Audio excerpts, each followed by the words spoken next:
when I say name of school, I mean name of school. You know, the letters was from, you know, one end of the room all the way to the other end of the room, you know, inviting him to come to the school. You still had to get through NCAA.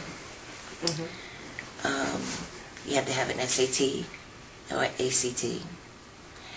He took the ACT, but because they gave it to him in sign language, they wouldn't score it.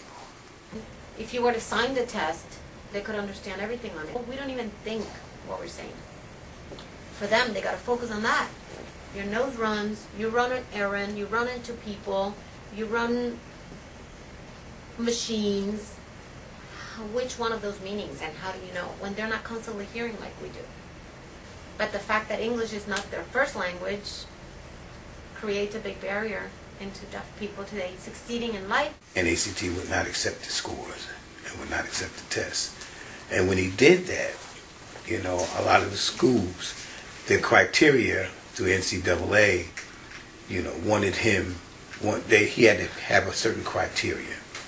So because he did not have a score, none of the universities could take him. So he couldn't meet those criteria through that route. So he had to pass up the schools. As time went on, when you know you run into this deadline, you got to have the certain information in, you got to have everything done. We couldn't meet the deadline, you know. So my wife and I, we chose to go a different route, which through the junior colleges. So we sent him out to California.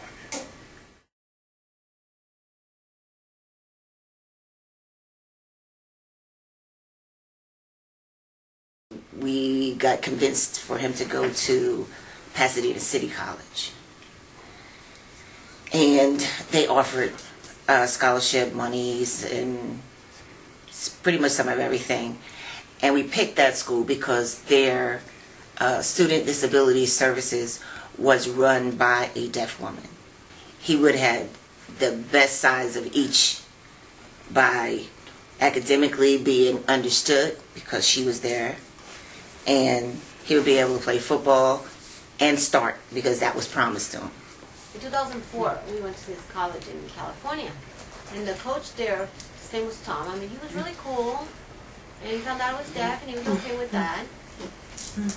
He gave us a tour of the college, and he showed us where I could live. It was in Pasadena. It was at Pasadena City College.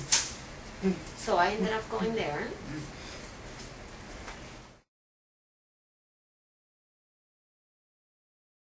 Because California has a society with the youth to where a lot of those youths are going to gangs and leading down the wrong path, you know, immediately because she was new there.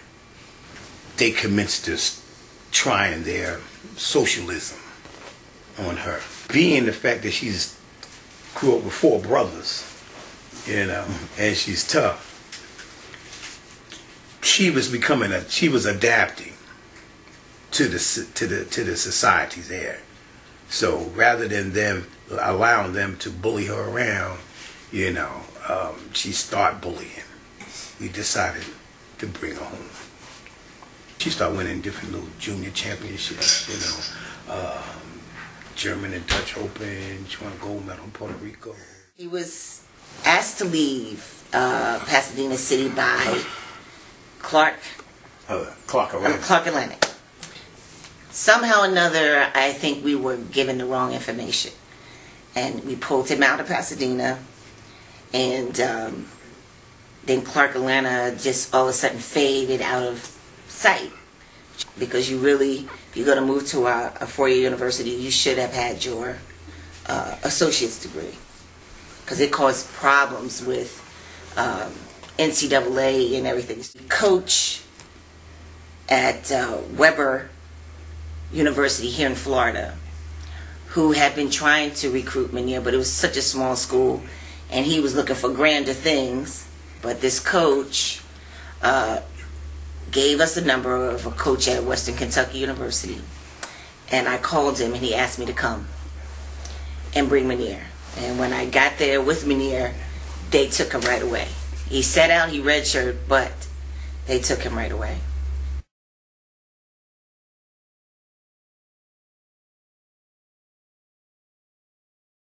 I saw the big stadium, and I looked all around, and I had my jacket on, and I walked nice and slow, and I looked at the football. I got the football plays, and I got the directions to the stands, and I watched everybody. I looked at all the boys. You know, I started asking them, which way do you go for directions to get into the signing classes, and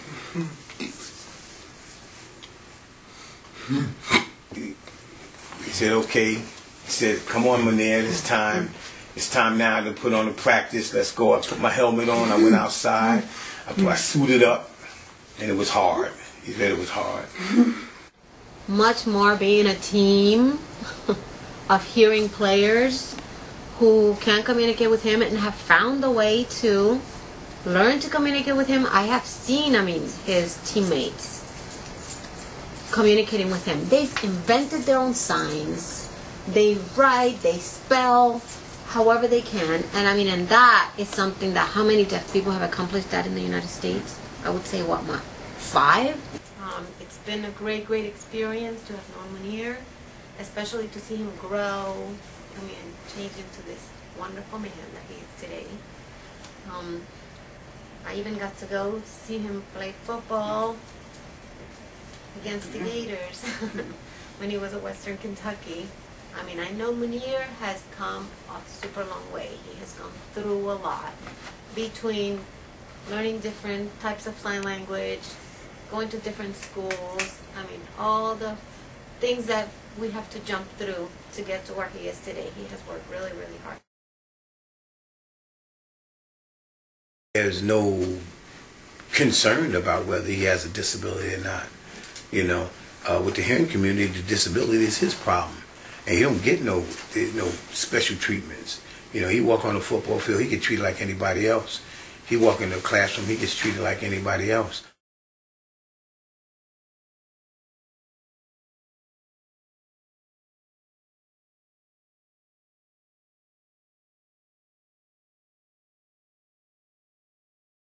And we went to Georgia, and the coaches looked, and they was like, well, who is that? And they said, okay. They said, come on to practice, to the training camp. So I went to practice.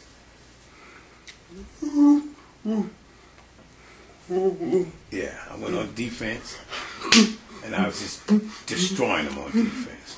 And the coach was like, well, who's that? That's fine. We like him.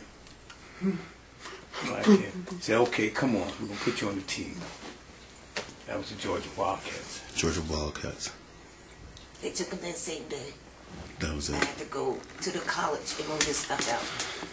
The very same day he was still in school. So I had to sign him out. And I just thought that a lot of people probably would say, why would you take him out of college to do that? But his opportunity is not like everybody else's. So since he had one, I said, you can always go to school, and go ahead and get us a try, because I know there's an age factor with it, and the window closes, So we did that, and he's been, in the Georgia League 2 years now.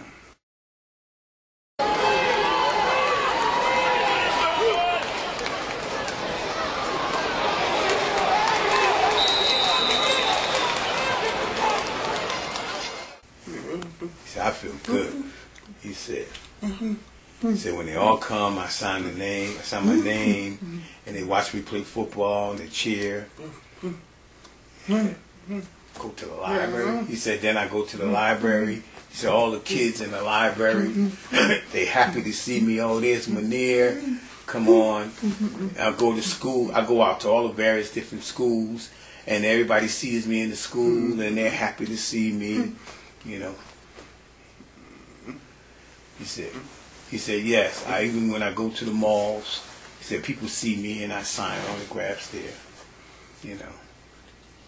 He has been a tremendous help here as well, helping other young people, being a model to other deaf students. And I want to emphasize, like I said, Munir knew very little sign, very little writing, And today he's here tutoring other students. So that says how much, yes, he has come, how long he has come, how far from where he was, 10 years ago.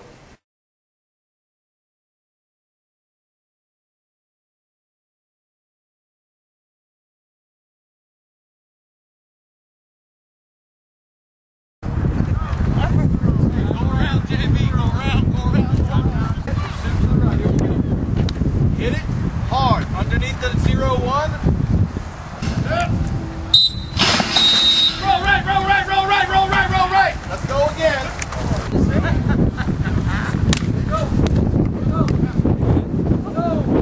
Yeah, cool. We go way back, don't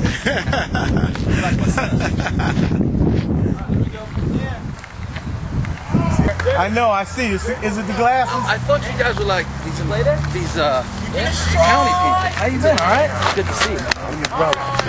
Long time no see. I was watching some old game tapes where you were on the side. Let's go again. Turn the shoulder, step through and rip. Let's go again. Get in now. Hey, your choice on the rip. Sorry. Let me go pull out. Let's go. Last, we got 2 more. Come on. Get somebody! Come on, Al! We pulled him up on varsity. I think against Lakewood it was.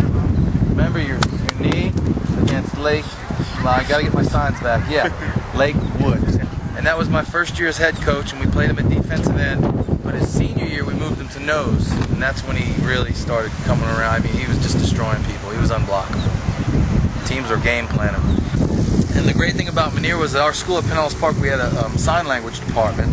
So half of our team or more could sign. So we all knew the signals, the signs and everything. So the person he played next to, Travis, when we were in the huddle, I would signal the play in. They'd hear it, and Travis would look to him and go, down for down block, 2 fingers down for a double team, over for strong safety, and then he would give him patterns even. I had offensive linemen learning patterns because he would run patterns. Right. I would try and take him out because I don't know how he almost caught a pass once in the game, but bounced off. But he was a blocker, and I still have I saved that whole year of film that he would just crush people. The funny thing about it was his first year playing was my first year teaching, and for some reason instead of taking Spanish as a foreign language at USF, I took sign language, not even knowing he was coming. And that year, Munir came, and Jay and his mom came to the school and talked to me, and it was a perfect match. We got along well. I mean, we became almost family. I still think of him as family. He loved the game, and he got along with everyone. Everyone welcomed him with open arms. That was the big thing. He was accepted, and the big thing I said about it to everybody was, don't worry about Munir. He can take care of himself. Now on the sideline, I would still yell, Munir, like I was calling him, and everybody would say, Munir, coach. So remember? So I would always yell, and if I'm close to him and I yell, he can feel my voice. So I always knew that. There were a lot of teams that were shying away from him because of his, I don't want to call it a disability because it never really disabled him, about his being deaf. And I went to a coaching convention in Orlando, and we were at a restaurant, and I saw a coach from Pasadena Community College. And he said, Coach, you got any defensive linemen? I said, I have a defensive lineman if you have a good deaf education program. He's deaf, but he can play. Send him the tapes, talk to him, and he said, I want him bad. 2 times during Tarpon, he took the center and kind of picked him up, and Munir could bench close to 400 pounds at that time. Picked up the center, threw him into the fullback, threw the fullback into the running back, and he tackled all 3 of them, like on 2 different plays. And that's on that highlight tape that he has. That's definitely, yeah, like this, boom, boom, boom. Like dominoes. We called it the domino effect. If there would have just been someone at a D1 school that would have accepted him and been able to give him the resources he needed, he might be in the pros right now. I don't know. But you know, there was Kenny Walker for the Broncos. We always looked at that book, and he read the book.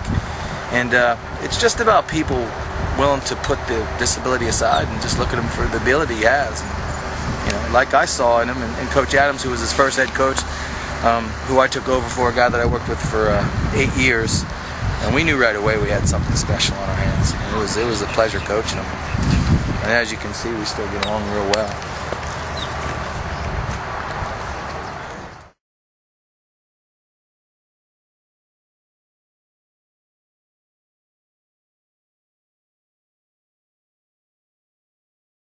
I'm Sean. I'm the athletic trainer here at Pinellas Park High School.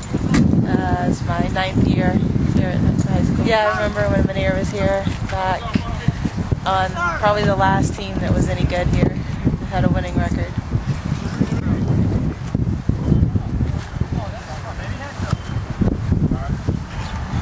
Coaches, now we got a former patron who'd like to address our group. Come on in, fam.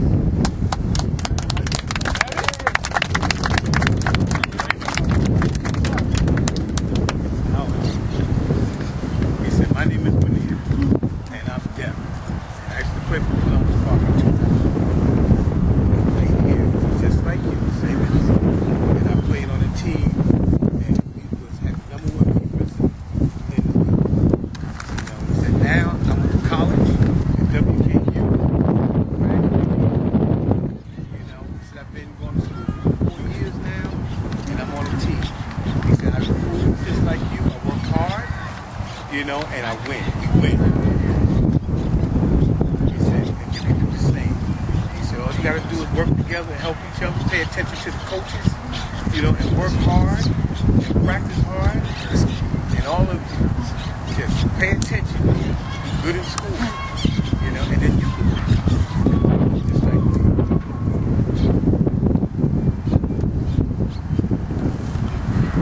Yes, he said, now I'm playing in AFL.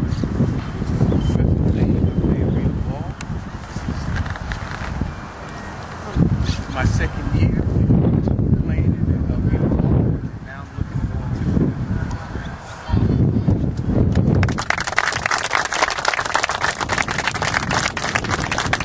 Hey, you can't hear us. We can make it feeling. One clap. One clap. One clap. Two claps. One clap. One clap. Two claps. Three claps. One clap. One clap. Two claps. Good job. Good job. I know. I can't count and listening to you. And thank you very much. Coming out. Appreciate all right. All right. Hey, listen, guys, with determination, all right, decision on your part, that's where I'm gonna get you. All things possible. There's no such thing as physical limitation. Time, girl. I remember running down the field. That young man could have decided a long time ago, well, I can't hear the whistle, I can't hear this, I can't hear that, so that game's not for me. He did not make that decision. All right, he went the road of a champion. Okay, that says, with this, all things are possible. He made a decision. He was going to learn how to hear the whistle, how he was going to get instruction from the coach. He made it possible, all right, because up here is where he decided it was going to happen. All right, just like I tell you guys, your mind will quit before your body will. All right, never allow that to happen. Never, ever, ever allow physical limitation, or injury, or pain, or whatever to prevent you from the road that you have decided you will be. You understand me? Yes, sir. All right. Oh, your boy's out.